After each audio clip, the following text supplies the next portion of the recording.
I'm Judy Taylour. We also have Hewie Poplock with us today. Francis Chow is the one who is the moderator. I please like the questions at the end, but feel free to put them into the chat box anytime you'd like to.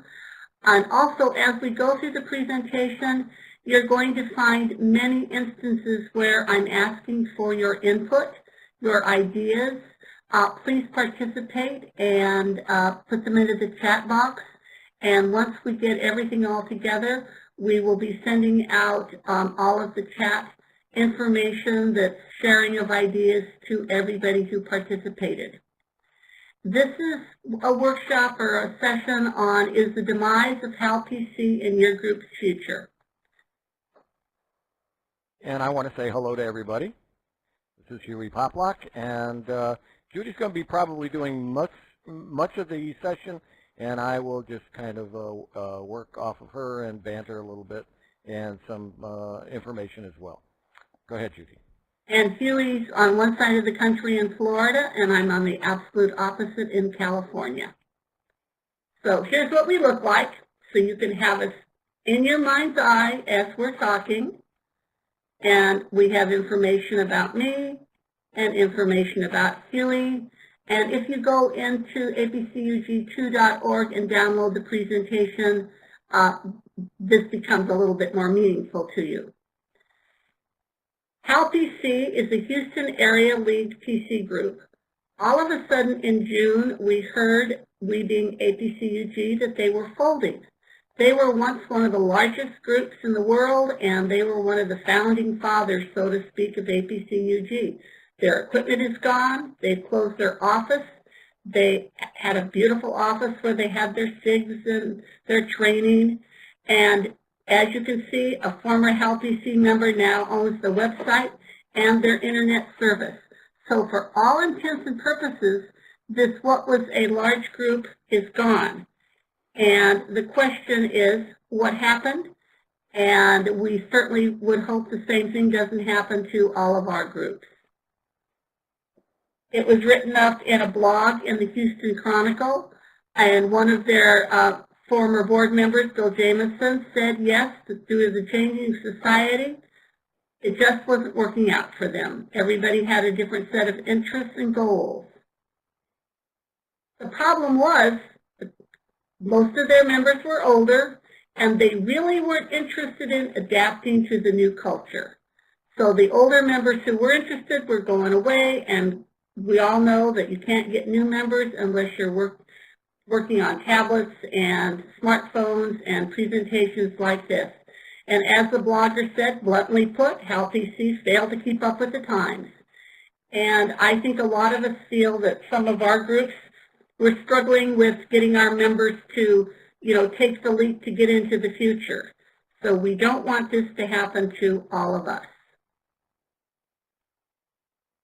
So I look back in my 1,000-year-old iOmega external hard drive, and from surveys and brainstorming sessions with APCUG groups, the hot topic in 2007, 2011, 2012, and 2014 were all the same. Lack of volunteers, how do we retain our members, officer burnout, and programs. And if you can't get good programs, you're not going to interest your people in coming. We've had many groups. The officers have said, we've done this for 1,000 years. We're tired of it. Nobody will step up to the plate. We're closing the group. Lack of volunteers. Many groups have this problem. How do we retain our members once we've got them in the door? So we hope this presentation answers some of those questions. So our demographics, most of our groups are senior groups, and I'm finding that there's still a heck of a lot of seniors out there who need help. They've got new computers. My gosh, what do I do with Windows 8? I've just retired from the workforce. I've always had an IT department that has helped me. I've got a new tablet. Good grief, what does this smartphone do and how can I use it? We all would like to have younger members, but, do we really offer something for all these people who know all about it because they have grown up with it? So hopefully you're actively recruiting where you find a senior net classes. I teach adult ed, and I always give a invitation to all of my students to attend my meeting in hopes that, they'll see what they like and join. So will you please take some time now and type in where you are trying to recruit new members? What's working for you so we can share that information with the other groups. So what's in a name? Does your group's name include a reference to technology? The Sarasota PCUG recently legally changed their name to Sarasota Technology User Group. It looks to me like the groups in Florida have gotten the word, because from Sarasota down to Valencia Falls, they're all in Florida and they all have some kind of technology in their name. Dothan is just above Florida, and the one group in California that I could find with technology in their name is Sonoma Valley, out of San Francisco area. So I don't know whether Bellagio, South Walton, Valencia Falls, etc. legally changed their names, but we can call ourselves anything we want to. I used to be the SCV PC Users Group, and now I'm the SCV Computer Club. And I sure wish 3 years ago when I'd done that, I'd been on the technology bandwagon. So, APCUG used to have annual conferences every single year, and now they have 2012. It was still called a Regional Computer Conference. In 2013, it was a tech conference, and it's morphed into an International Computer and Digital Technology Conference. So APCUG has gotten on the technology word bandwagon to let people and groups know we have more to offer our groups than just computer information. I'm the chair of the Southwest Conference, and when we started out 21 years ago, we were the Regional User Group Conference, and then we had more people than come from Nevada, Arizona, and California, so we dropped the regional. Then we dropped the user group because we had people come in who were not members of groups, and then we morphed into the Technology and Computer Conference. And when we were the Southwest Computer Conference, I added the tagline, "Enhance your life with technology." So, think about adding a tagline. You don't want to change your group's name. Think about a tagline. That's what APCUG did. At the last Phoenix conference, we were online. We had an all board and VOTA meeting, and we hashed out what should we change our name, should we add a tagline, and after much discussion, as you can imagine, we came up with an International Association of Technology and Computer User Groups. So if you have a tagline specific to technology, would you please share it with your chat box? This is user groups helping user groups, and if you've come up with something, somebody else doesn't need to reinvent the wheel. So this is one of the big problems nowadays with a lot of the groups. Are you keeping up with new technology? Do you only give computer, software, etc. type general meetings? But with our demographics, it's sometimes exactly like pulling teeth to get them to take that leap to be interested in learning about the, quote, new stuff. Are you demonstrating Windows 8.1? I brought my members along with Windows 7. There wasn't anybody in the club that had anything other than Vista or XP, and I got 7, and since I teach adult ed, I have to have the latest and greatest.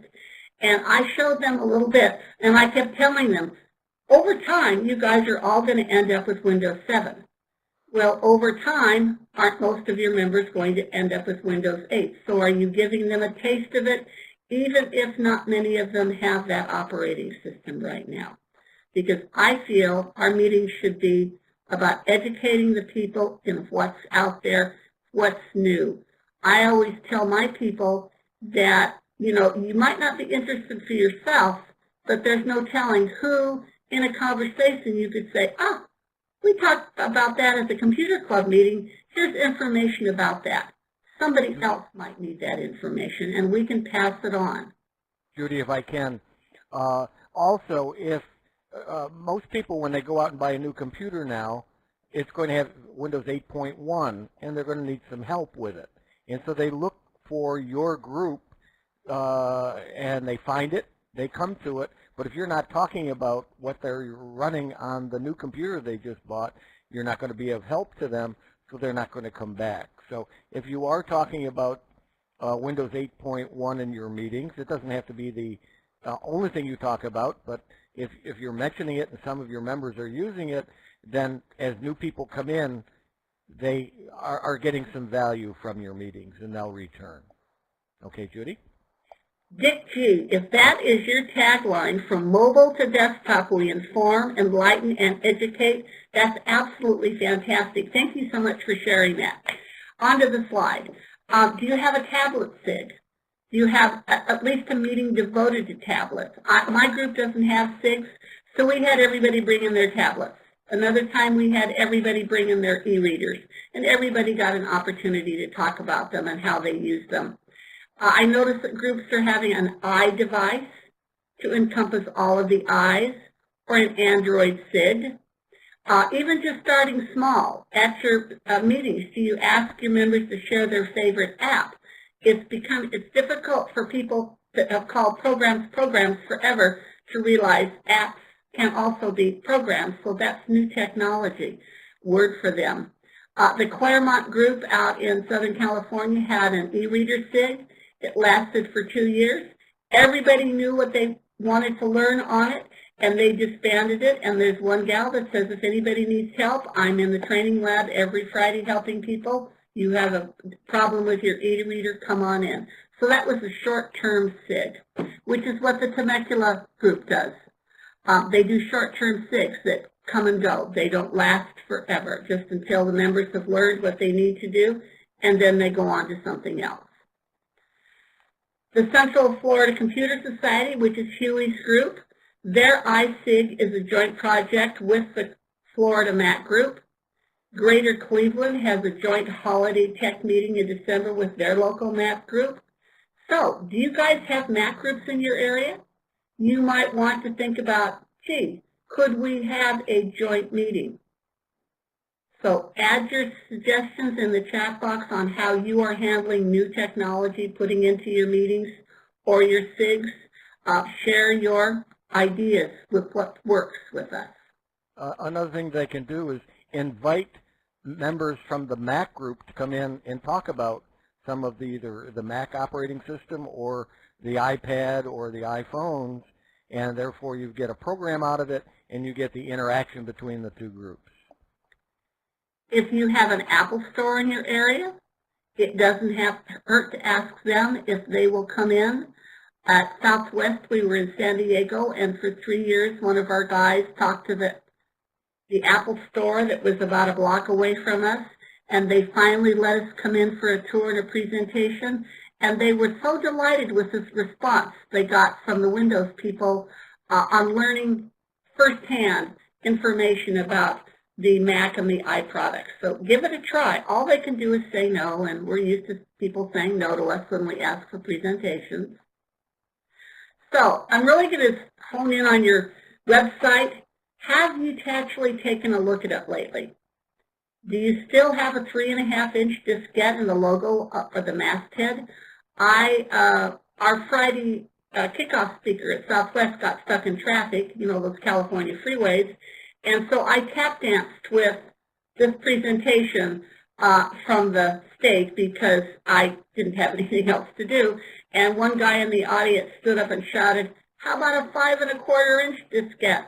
So I'm assuming in his group's logo, they still have the 5.25-inch. Do you still have a CRT monitor? That to me shows people you are not an updated group. Does your homepage contain information about what the group is all about? I mean, is somebody going to come to your page and say, hey, this sounds interesting. I think I'd like to go to one of their meetings. Do you have pictures on your website of your meetings, of your SIGs? If you have a picnic, if you have a holiday party, So they know, gosh, it's just not all hardcore technology. They also have fun. Do you have meeting information on your website? Is it up to date? You might think that's a silly question, but I visit all of APCUG's member groups 2 or 3 times a year, and I find websites where there is no meeting information. How they expect to get new members, I have no clue. And also I found, too, that going to some of the websites, they won't say what on the front page what city they're serving or what area they're serving. So if somebody does a search for user groups in your city and it pops up, they don't know for sure that it's your city, and they'll go somewhere else and look around, or they just will close the page. So make sure that you're serving the visitor who that is not familiar with your group as well as your members, and by adding information, what area you're in and how they can find your meetings. And that's my first 2 bullet points here. Can someone new easily find your meeting room? Have you included the address and the zip code? I often find there's no zip code. And if I'm new to town and you happen to have several zip codes in your area, you know, I might be a loss somehow. Do you have up-to-date contact information for officers? At least an info address? I know we are all worried about spam these days, but if there's no way to contact people, again, how are you going to get members? Please look at your websites early in the next couple of 3 days with these things in mind. And if you do have like an info app, does someone answer those emails? Do you have a contact form? And again, does someone answer those emails? Every single contact form I have completed on a user group website, I have never heard back from anybody. And if I'm interested in joining your group, you've just totally turned me off. So check it out. And if you don't want to put the officer information in there, the Los Angeles Computer Society for the last 3 years has had their addresses as a graphic, and I noticed that other groups have done that. Other groups do officer@blah.org and spell the whole thing out. Do you have a phone number? And yes, people really still like to pick up the phone and talk with someone. We still have people out there who are leery of email. You might want to think about getting a Google Voice number. It's free. I have the same message on my Google Voice number that we had on our, I'm going to call it a real phone years ago. And this has turned into a biggie for me right now. Do you have a mailing address on your website? I had the opportunity to mail out the certificates to all the contest people. And I went to each and every website looking for a mailing address, and I found them all except for 2, and 3 of them didn't have zip codes. And, you know, which gave me an extra step to find out, do they just have 1 zip code in the city? So please, look at this not from your point of view as a member, but as a total stranger's point of view. Many of our groups have started updating their websites. The most popular program seems to be WordPress. At the end of the presentation, I have a resource list, and I went quickly through all of the member groups, and I came up with, and I'm calling it a partial list of groups with new websites. Take a look, get ideas, and you also might want to go back and revisit Tamara's. She did a how to create your website with WordPress presentation in the spring, and it might again jumpstart you to think about using WordPress or any other program you want to. So, on to social media. Social media isn't for everybody. We all know that. But does your group have a presence via social media, either on Facebook, Twitter, or Meetup? Same old with your websites. Do you keep your pages up to date? If you don't, you're showing the world that, hey, we just thought social media was great, but we're too busy, we don't care, we're not going to keep it up to date. So why bother having one? Yes, It just takes a volunteer or two to keep the accounts up to date. But I've gotten thrown into being the person for a local community group here in my city that is responsible for their Facebook page. And it really doesn't take me that long to just put a little bit of information up there on our upcoming meetings and a link through on the next time to our recordings on YouTube, kind of like APCUG. And by me keeping it up to date, we've gotten 25 new likes since I've been taking it over. And I'm really not doing that much, but it's just a short blurb, and you can keep it up to date. The Computer Club of Oklahoma City, that's Bill James' group, they're on Meetup. They recruited a Meetup finance group that said, hey, we're looking for a meeting place. Somebody from the Computer Club got in touch and said, why don't you come on over? We have a meeting area. They have classrooms, and you can have your meeting here. And with that, the finance SIG for Oklahoma had died, but now they have a new finance SIG. They call their SIGs meetups to be more in the current, terminology.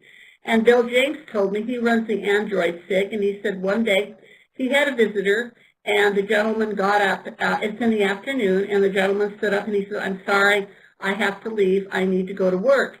And he was from an IT department at a major oil company, and Bill said, thank you so very much for being here. We hope you come back. And the guy said, yes, I'd really like to. I'd like to show everybody my Google glasses.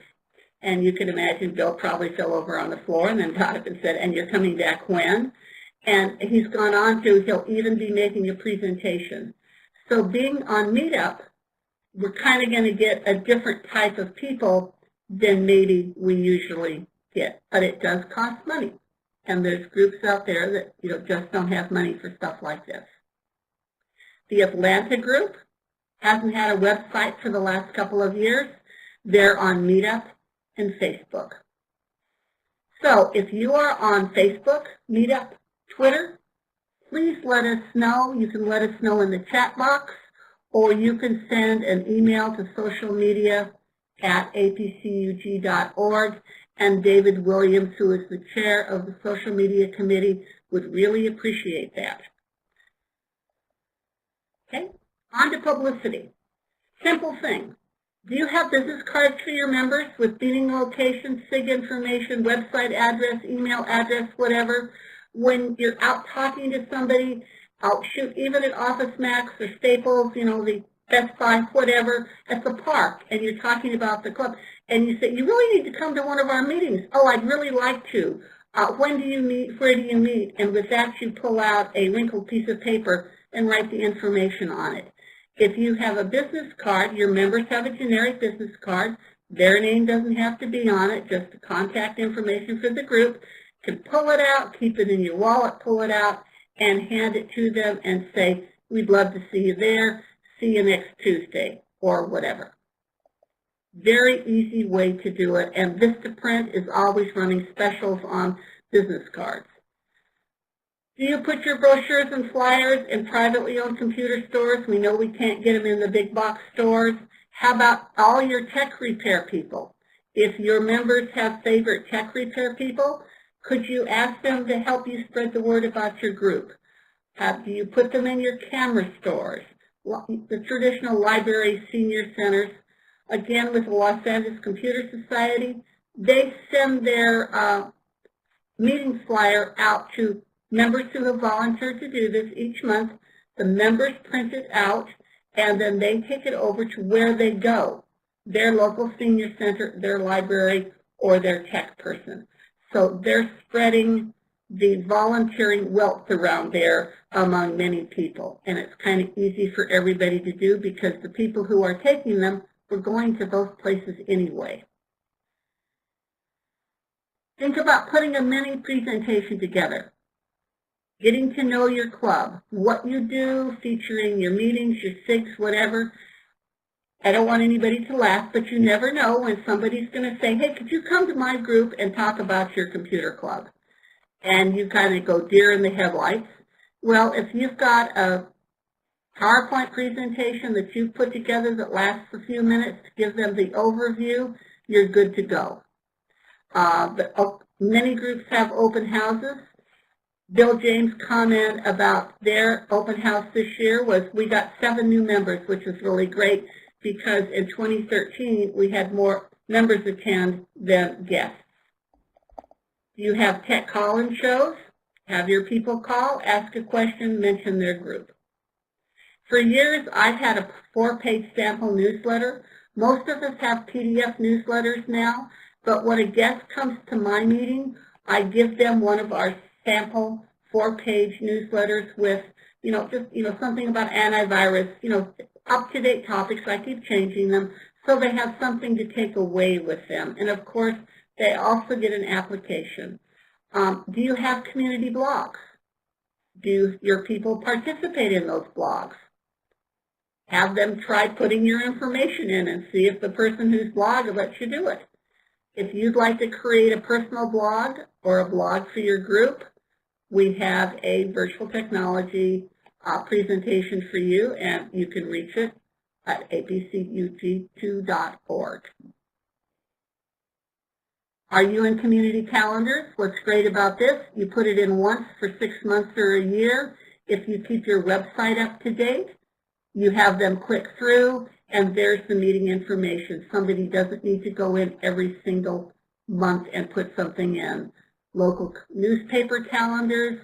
Our city has a calendar. You can put it in there, and it lasts forever. They also have a link to nonprofit organizations. We're also listed there. Do you have a community cable TV station? They're tasked to have information up there. You might ask if they'll include your information. You might record somebody giving your mini presentation and ask if you can have that up there. I always have a guest sign-in form, and I ask them, how did you hear about us? That lets me know where the publicity is doing some good. And we have a publicity presentation that you can possibly get a lot more ideas from. Now, publicity for your members. A lot of people don't think about this. But Greater Cleveland started this out, and they had a pre-meeting looping PowerPoint presentation. Greg Skalka, who gave a presentation today, also has one for his Under the Computer Hood user group. And you might have pictures of officers, SIG leaders, short description of what your SIGs do. That way, if you've got a visitor sitting there, they're going to go, okay, there's the tablet SIG leader. Gee, let me go talk to them and see if they're doing what I'd be interested in, and maybe I'd join. But it lets everybody know who everybody is. You've got current meeting information, past meeting information, and your members can say, oh gosh, I missed that meeting. I'm going to have to start attending more regularly. Future meeting information, if you're lucky to have your meetings set up in advance. I know Greg includes some tech cartoons, but whatever else that you would like your members and guests to know about your group. And you're reminding your members, hi, this is what you paid your dues for. Yes, we do have the O'Reilly discount. Yes, we have this discount, and so on. When I sent out the East Tech discount, if you have this kind of looping presentation, you could remind your members to take advantage of it. I love what the Fredericksburg group does. They have an end-of-the-year presentation, so to speak, covering all of the member benefits. This is what we did for you all year long. This is what you had the opportunity to learn. And they have their elections at that particular meeting. But every single year, they remind their members, this is what you are getting for your dues. Don't think that they're going to exactly remember what they had in January or February come December. Remind them about that. Everybody's looking for volunteers. How in the world do we get them? Well, I think we all know that you don't stand in front of the group and ask, because nobody in their right mind ever will raise their hand. So what you need to do is get to know your members, what they're interested in. Hey, possibly their work background dovetails into something, but it's one-on-one. And start them with something small, maybe with a couple of other people. I've noticed some applications have a section where they let them right from the get-go know this is where we need volunteers. Who knows? Maybe you get somebody right off the beginning say, you know, that's something I really like to do, so I'm going to volunteer to do that. At the end of this presentation that you'll be able to see if you pick up the presentation on apcug2.org is Marian Radcliffe gave a presentation several years at Southwest on the art of persuasion, finding volunteers, and she has 40 or 45 volunteers and keeps them all as happy campers. Do you recognize those volunteers? Or do they sit somewhere under a cloud doing their job and nobody ever says anything? April is National Volunteer Recognition Month. How about a special time at your April meeting to recognize them? At a minimum, with a certificate. You could have a cake with all the volunteers' names, pictures, information about them in your newsletter. And I think this is something that user groups don't do. But if you had a volunteer recognition meeting, why don't you take pictures of all of the volunteers, write up an article, and send it to your local newspaper? The same thing when you have elections. I'm sure you read in, your newsletter that the Kiwanis Club has had their new officers for 2014. There's everybody's picture. I don't think user groups take advantage of getting publicity like that. They might not put in your meeting information, but they just might put in, hey, we've got a new board. We all know it's probably the same board that was last year, but that's the way it goes. Or we did this special thing for our volunteers. You could even give them an O'Reilly ebook certificate as a thank you. And remember, we have the John Singleton Volunteer of the Year, and you can feel free to nominate your above and beyond volunteer for that. That is coming up in November. So how do you acknowledge your volunteers? How about including that in the chat box, please, so we can share that with everybody else? This is a biggie, I think, with many groups, officer burnout. Some groups have handled that by having co-officers. There's one group that has had co-presidents for years. I do have to say, they've always been the same co-presidents, but at least there's two of them, running the club. Have a program committee instead of just one person. There's a group in California that meets weekly, and they have one person on their committee that's it's the local people. Another one counts a member to give one. They always have a Q&A, Stump the Experts panel each month, and one is looking for webinars and online things. Now, granted, these people have to come up with 9 things each year. They're dark during the summer, but having a program committee for a group that meets every week sure beats the other group in California where the president is the person who has to come up with 4 or 5 meeting ideas, contact them, schedule them, okay? So think about committees, think about codes, think about understudies. Don't take them for granted. This is from a workshop down at Southwest, and this guy was a psychologist, and everybody said, can we please have John's presentation? I guess they thought actually coming from a psychologist, he had the best ideas. And he said, please don't take them for granted. Ask them how things are going. Do they need help? Do they need some materials? And they'll say, oh, well, so far I spent $15 on such as this. And you go, hey, we'll pay for that. We'll reimburse you. You don't need to spend your own money on this. Many clubs wait until an officer is burned out and says, I'm out of here, without asking before then, what can we do to help? Offer help early, offer it often, and again, break up the jobs into easily small accomplished tasks, and don't forget to say thank you, thank you, thank you. Otherwise, the job will probably revert to you having to do it, or it won't get done. Oh, everybody seems to be looking for presentations. What you need to do is get to know the groups in your area.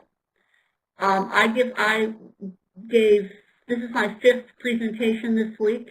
I gave presentations to 4 computer clubs, Tuesday, Wednesday, and Thursday. On Thursday, I was on 10 freeways in California, the joy of living 2 valleys north of Los Angeles. And I'm their shared presenter. And I'll go out and do this. And see if you can talk to some groups that are close to you within good driving distance. And if they have somebody who presents, maybe they'd like to take their act on the road and present to a different group of people. You can also coordinate a vendor tour. I know Sam Wexler does this in Florida and New York. I do it for Bob G. from Avast once or twice a year here in California. In May, he toured either 24 or 25 clubs in Southern California, and it's relatively easy to do. I send out the email. Everybody gets back to me when they say yes, that's good. I turn it over to him. And with my group of people here in California, they're very happy because they say, oh, wait, cool, Judy's scheduling another meeting for us. But see if you can get a vendor to come to 2 or 3 groups that are within a couple of weeks of each other. I've had the High School Robotics Club come out and talk to my meeting. It was fascinating about 3D printing. Of course, my grandson's the president, but that's okay. We've had the city webmaster come out. It was so embarrassing. He said, how many people look at the website? I was the only one who raised their hand. But they went, oh my gosh, I didn't realize you could do all those things. We have a small little local radio station. The owner is also the webmaster. He took us through their website. We've had the Genealogy Club come out twice now with absolutely fascinating presentations. Our Astronomy Club presentation was absolutely incredible. It was so cool. We've had the supervisor from the City Disaster Preparedness Office come out in September. One is Disaster Preparedness Month, and she brought in computers and technology because when we had the 94 earthquake, they were working out of the parking lot with the ham radios and things like this. And one of our best community presentations, would you believe, was from the post office. You just might check and see if you've got somebody at your main post office who does presentations. They're more than willing to come out usually because they would like you to start using their online services instead of not, because that's why they're not making any money. So APCUG can help you with presentations. We send out push articles. Many of your editors get IRIS articles. You need to have someone look at those articles with an eye of, hey, all of the information for a presentation is here. IRA even includes the screenshots. It's very easy to put a mini presentation together from either of those vehicles. Take a look at other groups' newsletters, what they're doing for presentations. We ask the editors to upload their newsletters to apcug2.org. It's one-stop shopping area. If you've got an account, you can go in and you can click, and number one, your editors can see what other people are doing with their online newsletters, get some new ideas, but you can also look at them with an eye of new program ideas, new presentation ideas. Okay. I've come across several groups that are doing a live presentation 1 month because they do get tired of seeing the same user group member up there giving presentations, and that person gets tired of being up there every month giving presentations, and you're looking at burnout there. And they alternate that with a VTC YouTube video, like something that you saw today, or a webinar via the Speakers Bureau. We have over 60 sessions with the videos up there for you. We have on the Speakers Bureau, we have over 100 presentations that you can choose from. Francis Chow would love to give you a webinar on one of his gazillion topics that he has. And we also have, again, the program ideas video that you can look at. But I urge you to go to APCUG's website to help yourself with some of this stuff. It's all there for you because that's why APCUG is here. So, it's under benefits. If you are interested in looking for somebody for the Speakers Bureau, in fact, Will Wakely, who just gave a presentation, he signed up for the Speakers Bureau, and he's got 5 or 6 presentations that he's more than willing to do from his home in San Diego. But you go to benefits and click on Speakers Bureau, and here's what you're going to find. And you're going to find a title, who gives it. Dean Barlow does have 4 different presentations now. Bob from Avast, if you cannot get him to come locally for a tour, he now has 3 different presentations. But there's a category. It says, is it for everybody? Is it for intermediate? Is it for advanced? Whoever. APCUG has absolutely nothing to do with booking these presentations. We are merely the organization that puts the list together from the people who volunteer to do this. And if there's anybody who's listening to me that would like to be put on the Speakers Bureau list to widen horizons and do a webinar for other groups, please let me know. jtaylor@apcug.org. I'd love to be able to add you to the list. And the person who does the adding to the list is Paul Howard out of the Potomac area group on the East Coast. But again, we have 100 presentations plus for you to choose from. So here's our virtual technology. Again, it's under benefits because this is a benefit of membership. And they're all listed in the pop-out, and you can go from each one. And a lot of these, even though they're 1 or 2 years old, the information hasn't changed. You know, so you can even look back at ones in the past and possibly show one of those. Here's what our virtual technology page looks like. And you will find links to all of the presentations here. And again, it's going to take us a while to get these this summer session uploaded because the people who are usually doing that have other irons in the fire right now. But you will be able to get the presentation PDFs up there by tomorrow because I'm not doing anything, and that's my job. So you can come here and you can download the handouts. You can click through to the videos. One-stop shopping. So my question to you is, have you explored the website? We have lots of information, but to look at all the information that's a benefit you need, it's behind the scenes. We don't particularly want, you know, this is a benefit for you. So you need to have a login and password. Confusion here. The website and UGLS logins are different. Every single member of your group can log on to the website. Groups usually have 1 or 2 people who have access to the UGLS. That's APCUG's database that keeps track of its member groups. And those 2 people, you know, have the privilege of updating the information. Note to everybody, when you have board elections, don't forget to update it with your new officers. But every single one of your members can request a login for the website. A few months ago, this is Hewie's website. He did a wonderful job putting it all together. It was inundated with bots, and so there is a 2-step process. Information on that is on the home page, no big deal. So here's what you see when you go there. It says log in or create an account. Click on one or the other, and you get the little screenshot to the right there. Fill in the information and, you know, create a new account. Or with me, I, of course, just log in. And there's my profile information.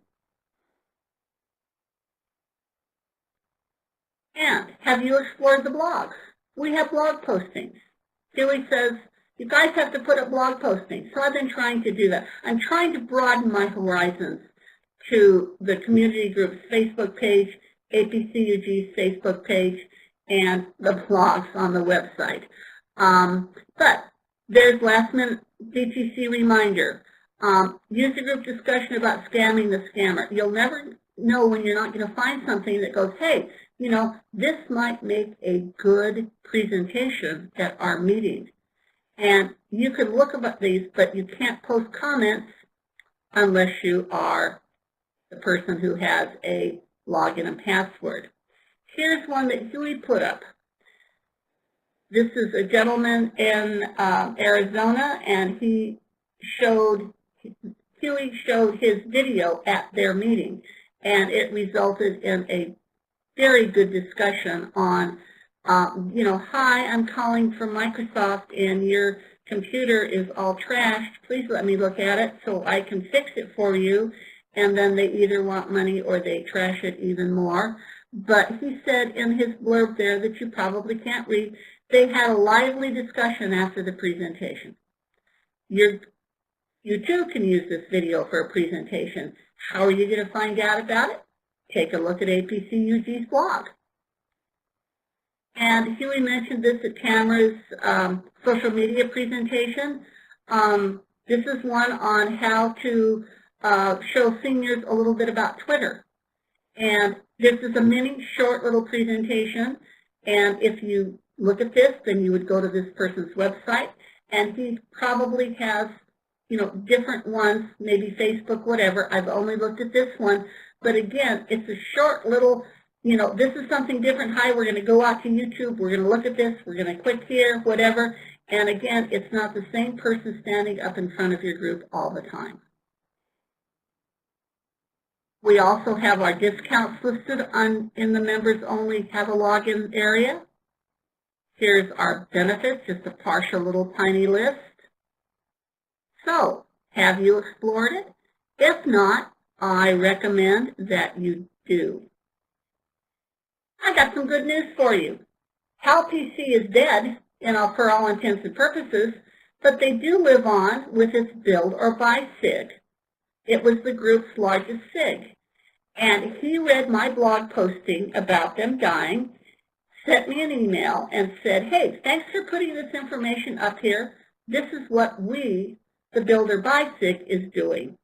They meet every Wednesday from 1 to 3, and they have their PC help from 10 to noon. Now, remember, they're meeting every Wednesday for 4 hours, with an hour out for lunch. They have 35 to 40 attendees during the summer. I know there are many groups out there that would love to have 35 or 40 attendees at their meetings, and they expect to grow to 50 in the fall when people get back from vacation. They have no dues. They're not affiliated with anybody. And as the guy who reached out to me said, we now have the freedom to continue as we see fit. So far, we've met our goals. They have a new meeting room in a church. They've upgraded to 50 Mbps internet connection, which is a lot faster than what they had at the HAL-PC area where they met. They have a HDMI projector and a 150-inch diagonal screen. No dues, no affiliations. If they need something, they pass the hat. And the two coordinators asked me please to tell everybody who's listening, tell them to stay positive and stay focused. If there's a need, they can continue to serve their community and have fun doing so. We build or buy, enjoy what we are doing. And there is their website address. I have a list of the resources that are in all the URLs that I talked about in the presentation. And then I also have the listing of the groups that I could find, and I call it a partial listing because there might be other groups out there who have updated websites, and I just didn't click on that good enough. And we always say, please get in touch with us. And here's a list of selected positions that I thought you might want to get in touch with some of these people, volunteer to be on the speaker bureau, whatever. Okay. And here are your advisors, and we do have some open positions, and your name could be in one of those places. And the rest of the presentation on the PPT is Marian Radcliffe's presentation on Art of Persuasion, Finding Volunteers, and it's got a wealth of information in here. Remember, She meets every single Tuesday and has more than 40 members as volunteers, and they are all seemingly happy campers because they never go away from being a volunteer.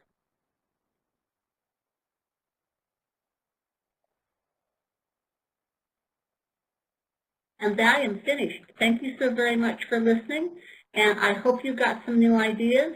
I hope we got a lot of your shared ideas in our chat box over there, so we can compile all that and get it out again to everybody who participated. And if you didn't sign in, guess what? You're not going to get a copy of the chat. So if you haven't signed in, please do so now so we can make sure we send it to those who it will do some benefit. And if you participated with anything, I really appreciate that no end. Thank you so much. Oh, John took 3 pages over. Hey, John, if you share those notes, it would be great. Okay, Hewie. Yes, thank you everybody for joining. It's been 2 successful tracks, another successful VTC. We'll be having VTC number 13 coming up with, again, lots of good sessions. The sessions will have been recorded, and hopefully the recordings come out well enough, and soon they'll be available. Please be patient. But the PDFs will be online, and we'll leave the chat box open for a while so you can put your notes in and give you enough time, but we'll shut off the mics here and shut off the recording, but we'll leave it open so you can type to your heart's content. Thank you for joining us, and Judy, thanks for a great presentation. Thank you. And the next VTC is November 1st. Please save the date. Mark your calendars. However you do that, let your members know. And if you'd like to be one of the 6 people who give presentations during the sessions because you have something near and dear to your heart you'd like to share, like John Kennedy with his Linux and Sheila with her iPad, and Tamara's done 2 fantastic presentations for us. And Will showed us why we should get Easy Desktop, and Greg showed us how we should, get some deals and not spend so much money with coupon deals, and David Williams did the file and networking. So the gamut of what people are interested in, we try to get the volunteers to give the presentations, and you never know, you might want to branch out. Thank you so much.